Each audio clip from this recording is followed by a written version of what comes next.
Olá, meus irmãos e irmãs de Ideal Espírita, vocês amigos e amigas que nos acompanham aqui na página Estação da Luz Espírita, muitíssimo obrigado mesmo pela sua companhia. A nossa página Estação da Luz Espírita não tem fins lucrativos, o objetivo é a divulgação da doutrina espírita. E é por isso que nós reunimos aqui esta sede de matérias espíritas para que possa atender às suas necessidades, estudo, lazer, pesquisa.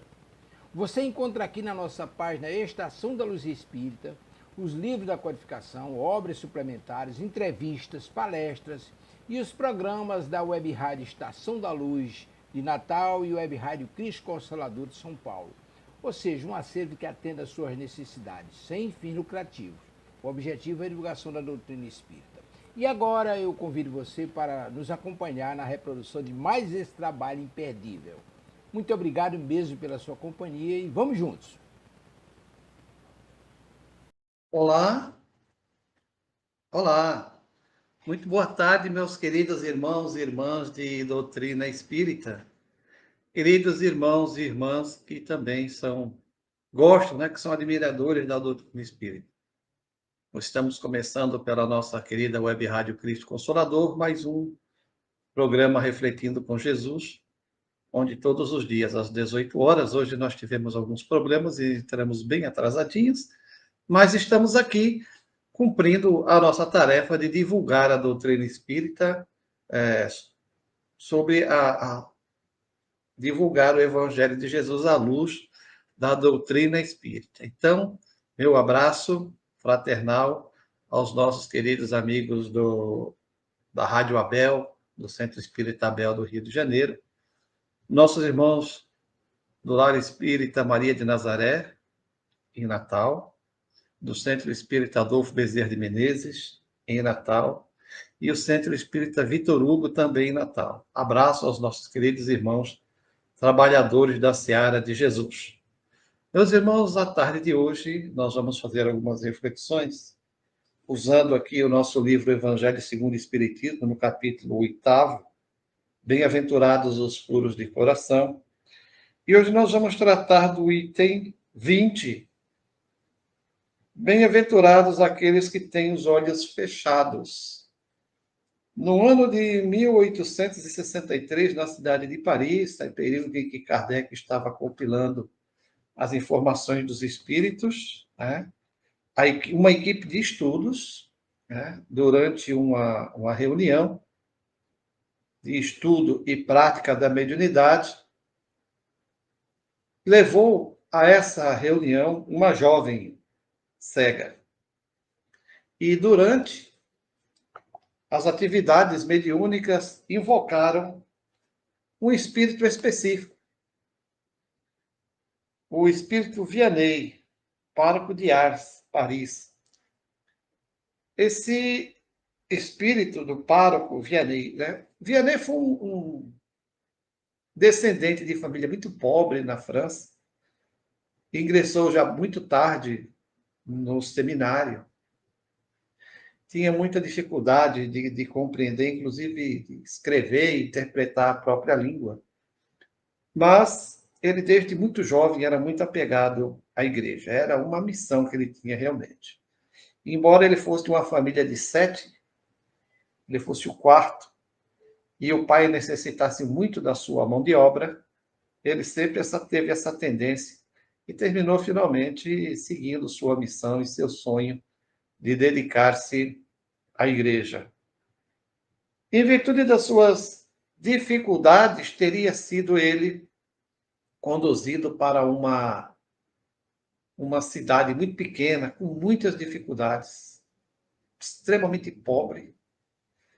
E lá ele ficou conhecido pelo trabalho imenso que ele fazia a favor da população daquele pequeno vilarejo, pela dedicação ao seu rebanho, pela qualidade dos seus, dos seus sermões, pela qualidade do acolhimento às pessoas que ele dava durante as confissões.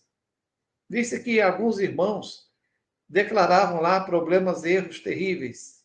E ele, naquela condição de dizer que a pessoa teria que rezar, né, tantas vezes a oração específica, ele, um coração boníssimo, dividia. Se você estiver, como eu diria, se você tiver que fazer 50 Pai Nosso, você vai fazer 25 e eu farei fazer 25.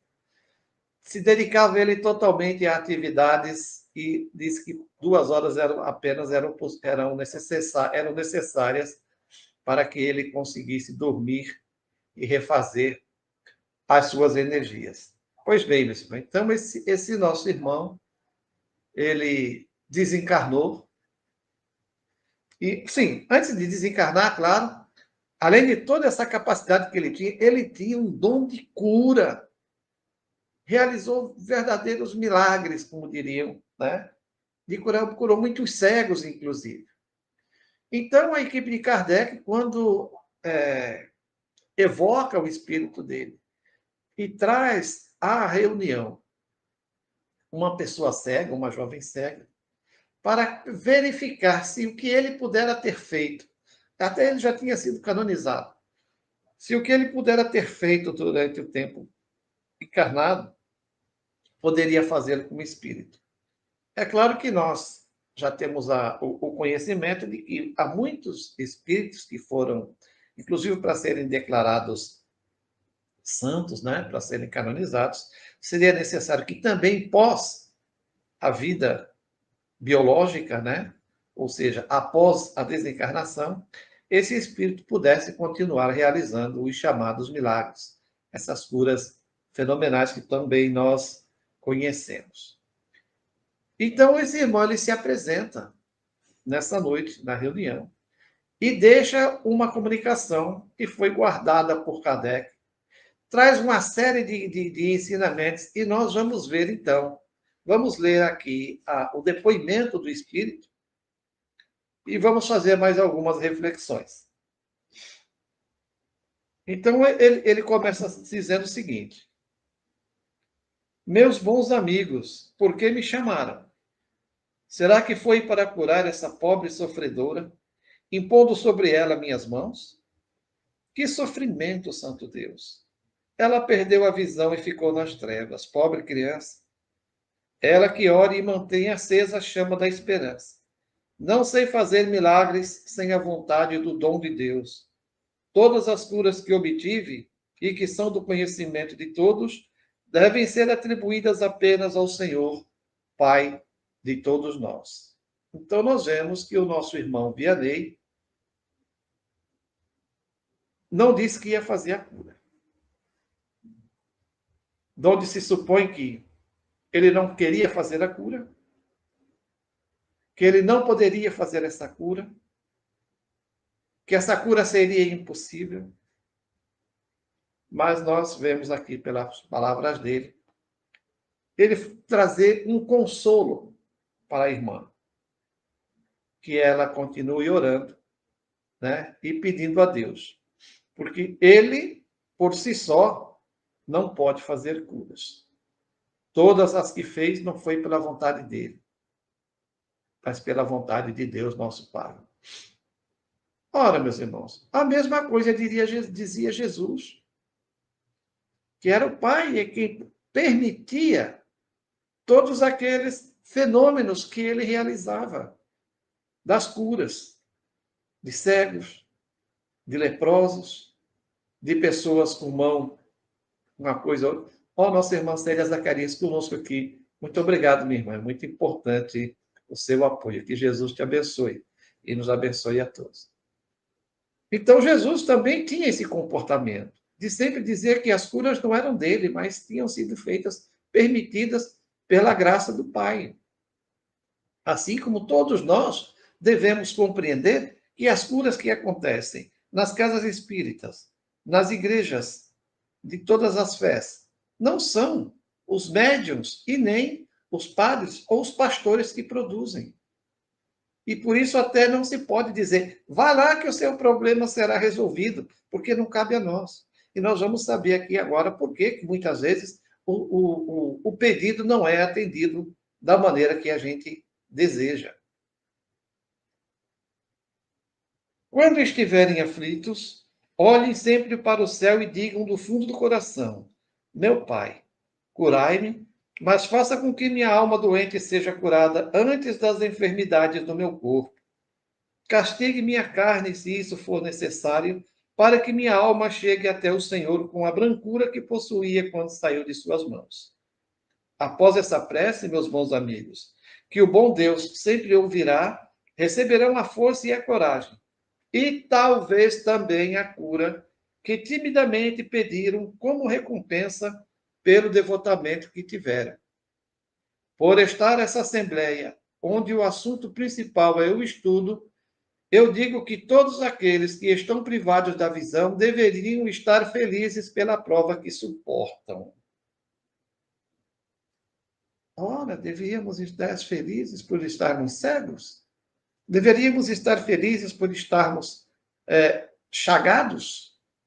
Deveríamos estar felizes por não ter um membro ou outro, ou um problema mais sério em um dos nossos órgãos internos? Lembremos-nos do que o próprio Cristo também disse num determinado momento, lá no Sermão do Monte: aqueles que choram, que rirão no futuro. Aqui está uma dessas situações.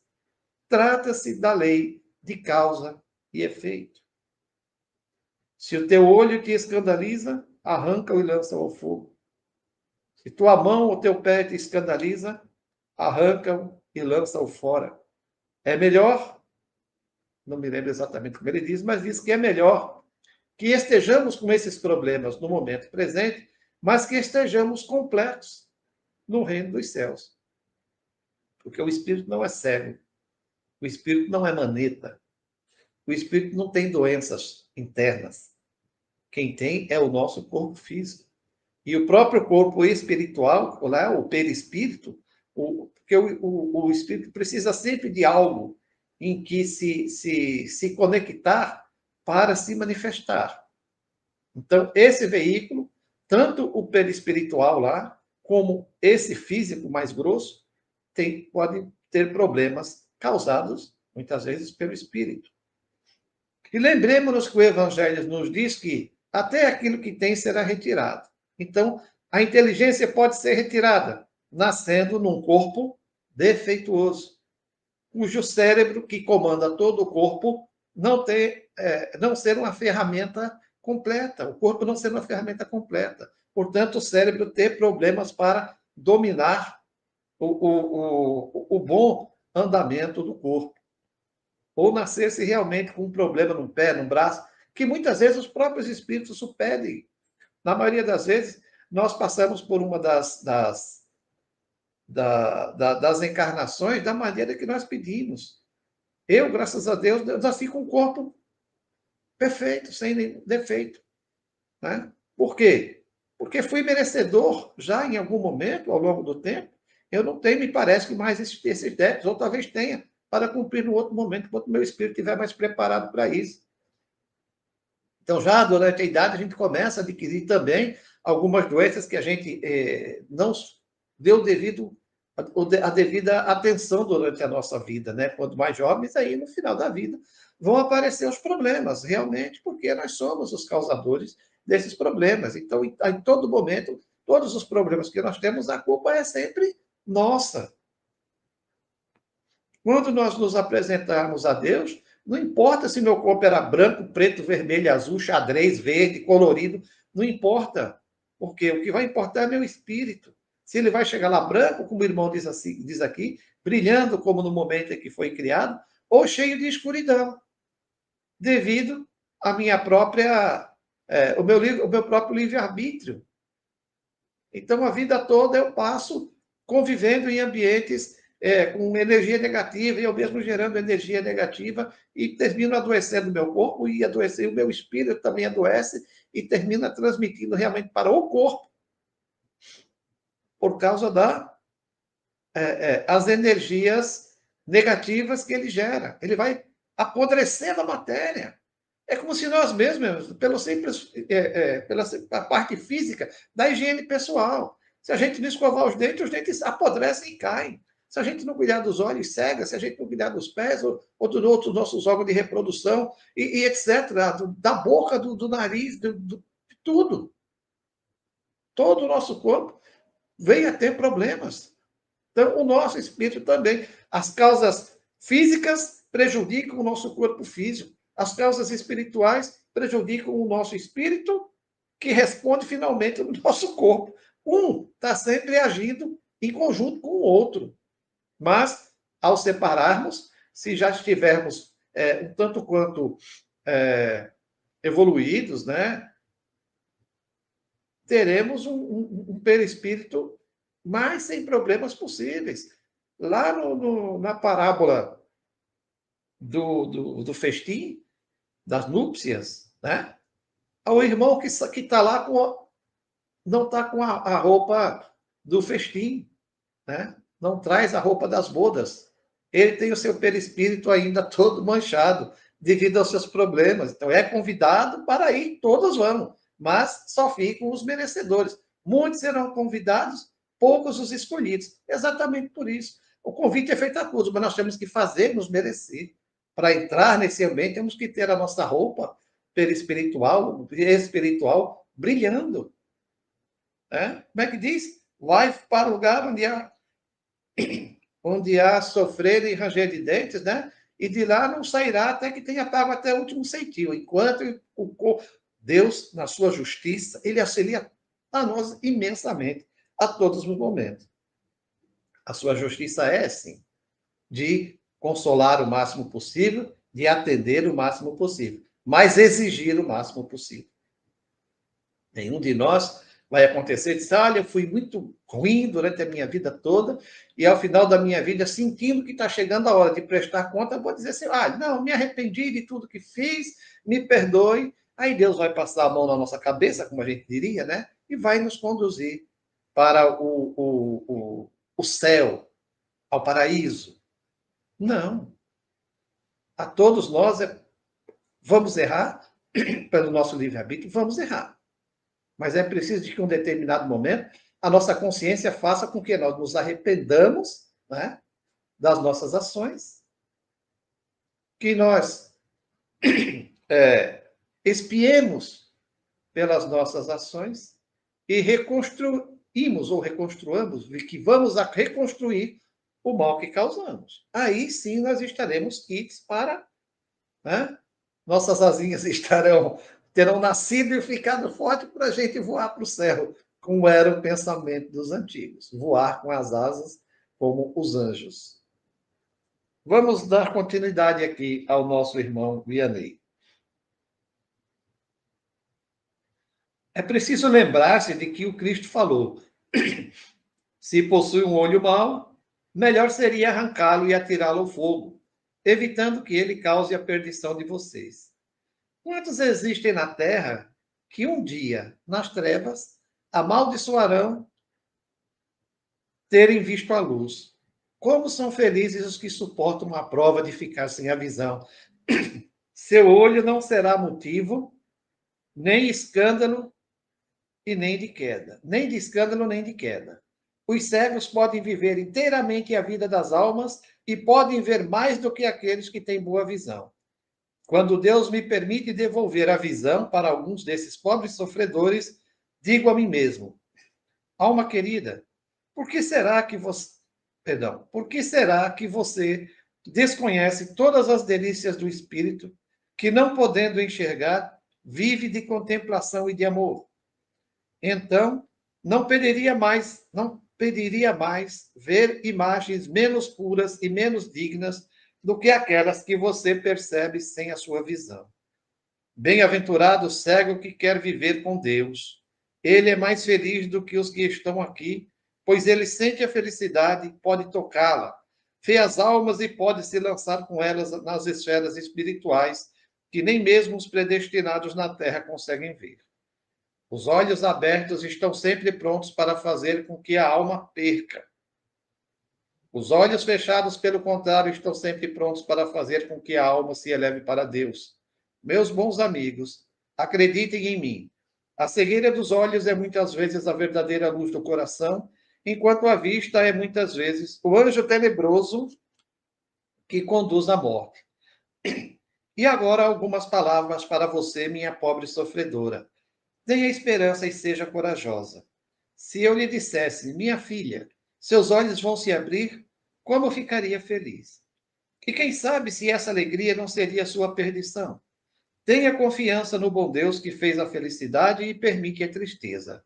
Farei por você tudo o que me for permitido, mas por sua vez, faça uma oração e reflita sobre o que eu acabo de lhe dizer. Antes de partir, todos que estão aqui recebam a minha bênção.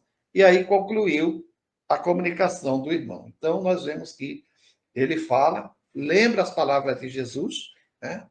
E finalmente ele se despede, abençoando a todos, mas infelizmente ele não pôde dar cumprimento à solicitação que fizeram dele de curar aquela irmã, porque ele, como espírito já evoluído que era, reconheceu que aquela irmã ali precisava passar por aquele aprendizado. É como se nós estivéssemos na escola e disséssemos para o professor, professor, dá para você me dispensar as aulas do ano inteiro?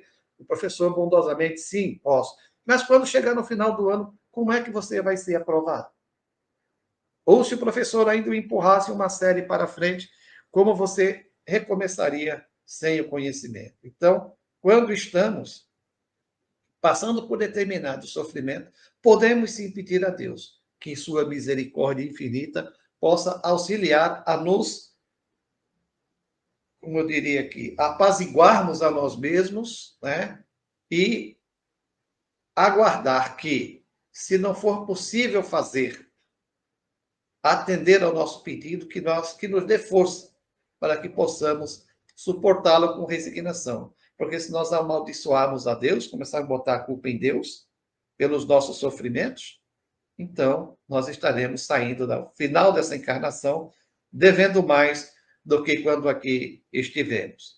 Nós vemos que Jesus não saiu, a gente não vê nenhuma situação, Jesus perguntando, onde é que tem um aleijado por aqui? Onde é que tem um cego? Vamos lá que eu... Não. Sempre foi necessário que nós, como eles, se dirigissem ao Cristo, procurando. Então, nós temos muitas situações de que as pessoas se dirigiam ao Cristo, tanto é que multidões, né, iam até ele. E ele, a gente não vê de nenhum caso que ele não tenha curado. Aquele caso do cego não é? De Siloé, né? Ele estava lá nesse local e pede a Jesus que ele possa ver. Então, Jesus, dizem que Jesus pega a saliva, mistura com barro, passa nos olhos dele e ele passa a ver. Aí ele sai. Mas como é que isso pode ser? Ele disse, não sei. Eu sei que antes eu não via e agora eu vejo. E Jesus, né? Jesus me deu essa possibilidade, essa vista. Da mesma maneira, Jesus curou muitas outras pessoas, sempre dessa maneira. Eles iam procurar, e ele curou muitas vezes até à distância, né? Aquele irmão que diz, eu não sou digno que entreis em minha casa. O caso da filha de Jairo, se não me engano, que ele pede a cura, e parece que Jesus disse, não, quando você chegar em casa já vai estar tudo bem, eu não lembro mais exatamente como é, mas é uma cura feita à distância. É impossível? Claro que não é impossível, até hoje esse fato acontece. Muitas casas espíritas têm esse tratamento à distância. Muitas vezes não pode acontecer de que tivéssemos a mesma energia de Jesus e que o nosso paciente tenha talvez o merecimento.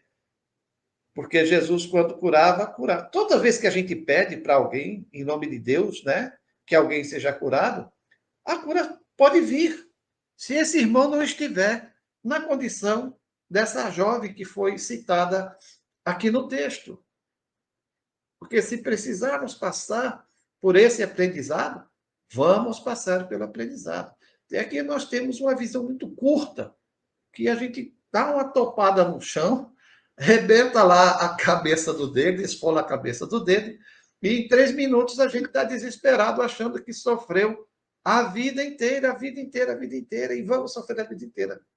A dor incomoda, né? O desconforto incomoda. E a nossa visão, falta de visão a longo prazo, nos traz esses aborrecimentos, esses desesperos. A gente fica brincando com a nossa saúde. E quando a gente adoece, quer tomar sempre a pílula milagrosa que vai resolver a nossa situação. Vamos à casa espírita, porque lá tem um médium com o espírito fulano que vai fazer um milagre, vai resolver os meus problemas. Eu vou orar para Deus e Deus, não passe de mágica, vai resolver os nossos problemas. Sempre estamos assim, querendo que as coisas se resolvam num passe de mágica. Isso não acontece dessa maneira. Então, é preciso, sempre que nós nos dediquemos à nossa vida procurando viver da melhor maneira possível para que até aquilo que temos não seja tirado de nós no futuro pela justiça divina. E nos dê sempre o discernimento para resistirmos, né, às chamadas tentações e aos nossos vícios morais, principalmente, que são os que mais prejudicam a nossa relação com o divino. E eu me lembro aqui de um fato, por exemplo, no livro de Francisco de Assis, pelo. Não me lembro agora, o escritor que fez, quem foi o escritor, é mediúnico, inclusive. Ele fala da vida de Francisco de Assis, desde a encarnação de Francisco de Assis até o seu desencarne, as suas lutas no dia a dia, as muitas curas as quais ele fez, e de um monge que servia com ele não sei se era num monastério, era um lugar muito pobre, os lugares que Francisco morava, era tipo como ele gostava de viver numa caverna mesmo, sem conforto nenhum. Havia um irmão lá que tinha uma chaga muito grande, não sei se no rosto ou na cabeça, que era muito dolorida e era estranha. As pessoas, até quando olhavam aquilo, tinham uma aversão. Era uma prova terrível desse nosso irmão. E ele pede a Francisco, já que Francisco curava tantas pessoas, se Francisco tinha condição. João Nunes Maia, muitíssimo obrigado aqui, nosso irmão, que colaborou, não identifiquei quem era, mas é muito bom. Então, no livro de João Nunes Maia, Francisco tem essa passagem desse irmão, então, que Francisco orou e pediu a Deus, e a chaga, a ferida lá que ele tinha, ficou curada completamente. Ao longo do tempo, esse irmão descobre, né, que aquele problema que ele tinha, ele precisava passar por aquilo, porque era um reajuste correspondente ao seu débito espiritual, ao seu chamado karma, como dizem os orientais. E ele pede, então, para que. Ele pede, eu não sei se ele vai pedir direto para o Francisco, eu acho que ele vai orar, né?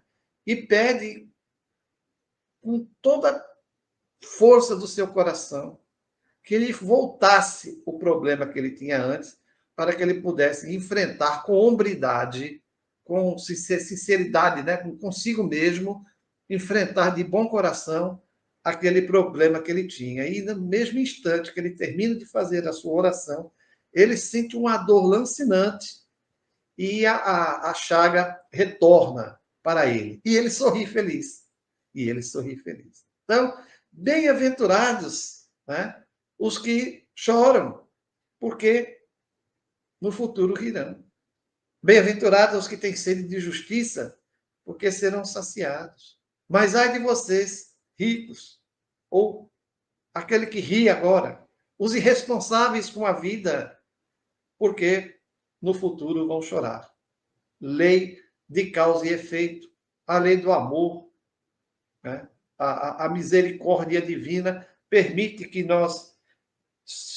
nos coloca no ambiente, né, desde que ele nos dá a vida, nos inclui no ambiente onde deve reinar sempre a harmonia. E quando nós desarmonizamos, nós ferimos a lei da harmonia, a lei do amor. E o que nos traz efeitos. Então, a desarmonia é a causa, o sofrimento é o efeito. Meus queridos irmãos, que Jesus nos abençoe imensamente. Por terminarmos mais uma vez o nosso programa Web Rádio Cristo Consolador, refletindo com Jesus. Amanhã, no mesmo horário, um outro irmão estará aqui também, tratando de algum assunto interessante e relevante do Evangelho de Jesus sobre a luz da doutrina espírita. Que o Mestre Jesus nos abençoe imensamente, possa adentrar os nossos lares, transformando a energia ambiente em uma energia de paz, de luz, de amor, de prosperidade, de fraternidade, de caridade e muito salutar ao nosso corpo e ao nosso espírito. Muita paz.